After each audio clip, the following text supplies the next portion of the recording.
Inilah Ampel Denta. Di zaman Londo, kampung unik ini disebut distrik Arabsha Camp. Di kampung inilah 2 kali sidang Wali Songo digelar, 6 abad yang lalu. Para susuhunan yang disingkat Sunan membicarakan dan merumuskan berbagai strategi dakwah untuk tanah Jawa yang dinilai masih kuat memendam gairah Hinduismenya. Sunan Ampel, meski pada dasarnya bermazhab Hanafi, kepada santri-santrinya telah mengajarkan secara sederhana 5 aspek yang mesti dijauhi dalam hidup, yang populer disebut moh limo, moh main, moh ngombe, moh maling, moh madat, dan moh madon, yang bermakna dilarang melakukan 5 hal dalam hidup ini, yaitu berjudi, minum minuman keras, mencuri, narkoba, dan menuruti syahwat birahi. Dari pemikiran jenius Sunan Ampel pula lahir gagasan untuk mencetak huruf pegon, kalimat-kalimat bahasa Jawa yang ditulis dengan huruf abjad Arab. Tak diragukan, banyak karomah pula yang dianugerahkan Allah kepada waliullah seperti Sunan Ampel, juga murid-muridnya. Hingga hari ini penduduk sekitar Ampel Denta masih suka mengulang kisah ajaib Mbah Soleh dan Mbah Son Haji yang berkonteks langsung dengan karomah-karomah itu. Mestinya kita sempatkan ziarah ke makam tadi, Bang, sesal Raisa, begitu mengingat kisah Mbah Soleh yang diceritakan Cak Sopir. Sudah terlalu sore dan waktu kita terbatas, Raisa. Manajer coba menghapus kecewa. Raisa hanya bisa mendesah panjang, tetap penasaran ingin melihat sendiri 9 makam di timur Masjid Ampel. Yang konon berdasar cerita Cak Sopir, ternyata makam 1 orang saja, yaitu makam Mbah Soleh. Alkisah, Mbah Soleh adalah tukang sapu masjid di masa hidup Sunan Ampel. Bersih benar lantai masjid setiap kali usai disapu. Namun takdir berkehendak lain. Mbah Soleh dipanggil Yang Maha Kuasa. Maka dikuburlah jasadnya.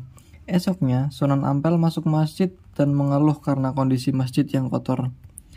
Andai Mbah Soleh masih hidup, pasti masjid ini bersih, kata Sunan Ampel. Tiba-tiba jamaah melihat Mbah Soleh ada di tempat pengimaman tengah menyatu masjid. Lantai pun kembali bersinar saking bersihnya. Beberapa bulan kemudian Mbah Soleh meninggal dan dikuburkan kembali jasadnya. Esoknya lagi, Sunan Ampel masuk masjid dan mengeluh dengan kalimat yang sama. Mendadak jamaah melihat Mbah Soleh di pengimaman sedang membersihkan semua yang berdebu. Tak lama kinclong kembali seluruh lantai masjid. Beberapa bulan kemudian, Mbah Soleh meninggal dan dikuburkan jasadnya. Peristiwa serupa berulang hingga 8 kali, dan ketika Mbah Soleh hidup kembali yang ke-9 kali, Sunan Ampel telah mendahului wafat. Maka saat Mbah Soleh juga wafat beberapa waktu kemudian, dikuburlah jasadnya di makam ke yang 9. Benar-benar kisah ajaib yang sulit dinalar. Tapi itulah yang terjadi dan dicatat dengan baik dalam memori masyarakat, terutama jamaah masjid Sunan Ampel. Bagaimana dengan Mbah Son Haji, Cak? Alkisah, Mbah Son Haji adalah salah seorang murid Sunan Ampel yang ikut membangun masjid dan kebagian tukang mengatur tata letak pengimaman. Sudah bekerja hati-hati penuh perhitungan, jangan sampai letak pengimaman tidak benar-benar menghadap kiblat. Sedemikian rupa ia bekerja dan tatkala telah selesai, orang-orang masih saja bertanya meragukan keakuratannya. Apa letak pengimaman sudah benar-benar menghadap kiblat? Mbah Son Haji tak menjawab, tapi berjalan ke arah dinding sebelah barat pengimaman dan melubanginya. Lalu dia berkata pada orang-orang, "Lihat di lubang itu, apakah letak pengimaman telah benar-benar menghadap kiblat?" Orang-orang bergantian melihat ke lubang di dinding. Ternganga mereka karena jauh di sana terlihat dengan jelas Ka'bah yang ada di Mekah. Akibat pelubangan di dinding itulah kemudian Mbah Son Haji diberi julukan Mbah Bolong. Itulah 2 karomah yang dianugerahkan Tuhan pada 2 murid Sunan Ampel, yang kisahnya masih terus terngiang di hati para penduduk sekitar Ampel Denta. Masjid besar Sunan Ampel dibangun pada tahun 1421 dengan desain arsitektur Jawa kuno beratap tumpang 3. Tak memiliki kubah sebagaimana umumnya masjid-masjid di Timur Tengah atau Rusia. Memiliki 16 tiang penyangga kayu jati, masing-masing berukuran 17 meter dengan diameter 60 cm. Yang menarik dari tiang-tiang penyangga itu adalah tanpa sambungan, sehingga menimbulkan misteri yang hingga hari ini belum terpecahkan. Bagaimana mendatangkan kayu-kayu sebesar itu dari tempat asalnya ke Ampel? Bukankah saat itu segalanya masih sederhana? Belum ada alat transportasi atau konstruksi modern seperti sekarang.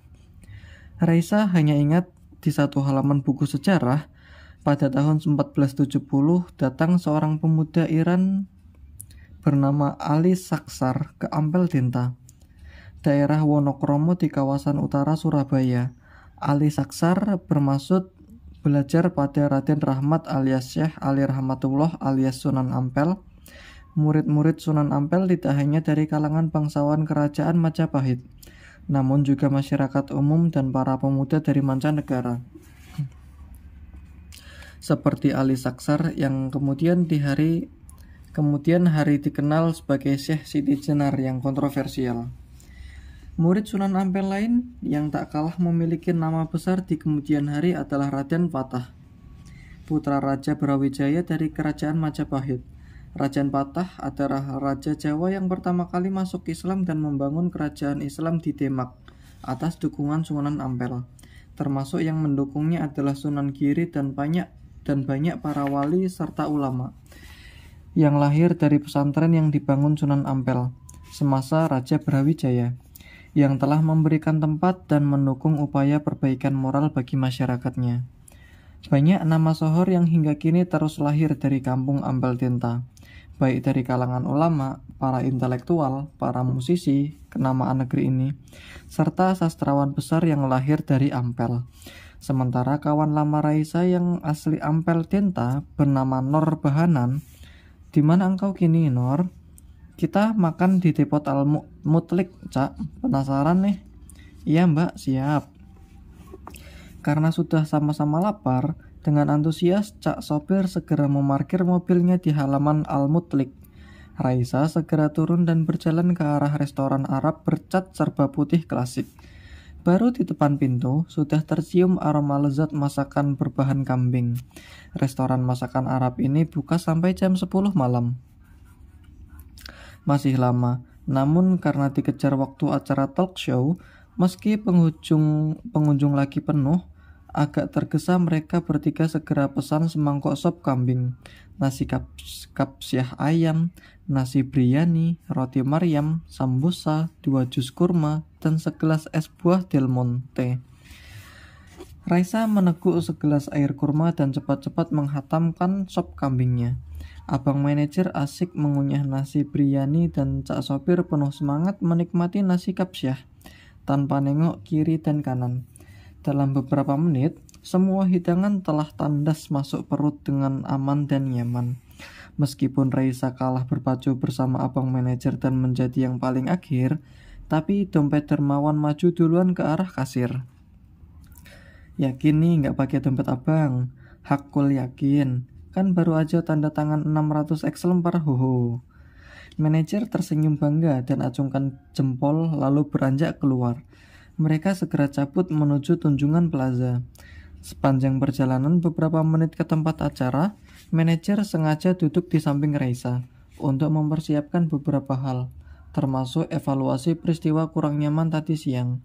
Raisa bersyukur tiada habisnya memiliki manajer yang tidak hanya mengatur acara-acara, melakukan deal-deal bersama penerbit, pihak-pihak pengundang, tapi juga peduli urusan yang menyangkut kualitas pembicara dan strategi penampilan menghadapi publik, termasuk menghadapi para awak media yang sering membuat masalah tersendiri bagi Raisa. Tak perlu ganti menyerang saat diserang, tak perlu menjawab persoal, oke? Ya bos. Fokus bicara soal perspektifmu saja. Boleh didengar perspektif orang lain, tapi tidak usah terganggu dan santai saja. Satu lagi, tak ada sesi tanda tangan atau foto-foto kecuali usai acara. Oke, Raisa? Kenapa emang? Akan menguras energi sebelum kau tampil. Abang ingin kau tampil prima. Oke ya? Yes, siap. Mereka baru turun menjejak tanah, belum genap 3 langkah saat seorang telah menyeru nama Raisa. Agaknya para fans telah lama menunggu. Tak ada lain, mereka ingin tanda tangan dan foto-foto. Raisa gugup menengok abang manajer untuk meminta kebijaksanaan. Halo teman-teman, sehat semua kan? Pasti ingin ketemu Mbak Raisa dan foto-foto. Iya mas, kami udah lama nunggu nih, kapan lagi kan? Yang lain nyambung. Iya mas, ini pesanan dari kampus, dari bapak pembimbing. Harus ada bukti kalau kami sudah ketemu. Saya juga mas, kalau saya taruhan madoi, buktinya foto. Saya untuk kenangan pribadi. Kalau saya sih, udah lama banget dipesan mama untuk ketemu Mbak Raisa. Mendengung para tawon, manajer segera mengambil inisiatif jalan tengah. Begini saja, kita jalan dulu ke tempat acara dan nanti usai acara kita foto-foto. Biar lebih akrab, seru, dan tidak diburu waktu. Oke? Meski sebagian ada yang komplain, ternyata mereka setuju mengikut di belakang Raisa dan mendengarkan kata manajernya. Tiba di tempat acara, ternyata presenter telah menunggu di atas panggung. Bahkan Raisa belum sempat duduk, presenter telah menyilahkan untuknya menuju panggung. Panggung itu terletak di depan simpang 3 jalan para pengunjung menonton bazar. Raisa segera naik tanpa merasa khawatir diserang pembanding, karena tak ada pembanding dalam talk show. Barangkali penonton akan ada yang memberi komentar dengan pertanyaan-pertanyaan. Di atas panggung itu pun hanya ada Raisa dan seorang presenter lokal yang aslinya seorang kolumnis. Raisa mencoba mengamati dan membaca siapa saja para audiensnya. Yang terlihat pertama kali adalah audiens yang duduk di kursi terdepan. 7 sastrawan yang telah dikenalnya dan beberapa laki-laki botak, seperti profesor dari kampus entah di mana. Di belakang mereka ada beberapa kawan serta para muda yang belum dikenalnya, mungkin pengunjung bazar. Di barisan kursi ketiga hingga kelima, semakin tidak ada yang dikenalnya satupun. Lalu di belakang itu, audiens hanya kebagian tempat untuk berdiri. Mereka bergelombol, datang terakhir kali bersama Raisa. Agaknya panitia hanya menyediakan 50-an kursi. Mengingat arena yang tersedia, sementara para audiens yang berdiri di belakang atau di samping kiri dan kanan kursi terus bertambah sejalan arus pengunjung bazar. Para penjaga counter-counter terlihat juga mengikuti acara dari tempat masing-masing.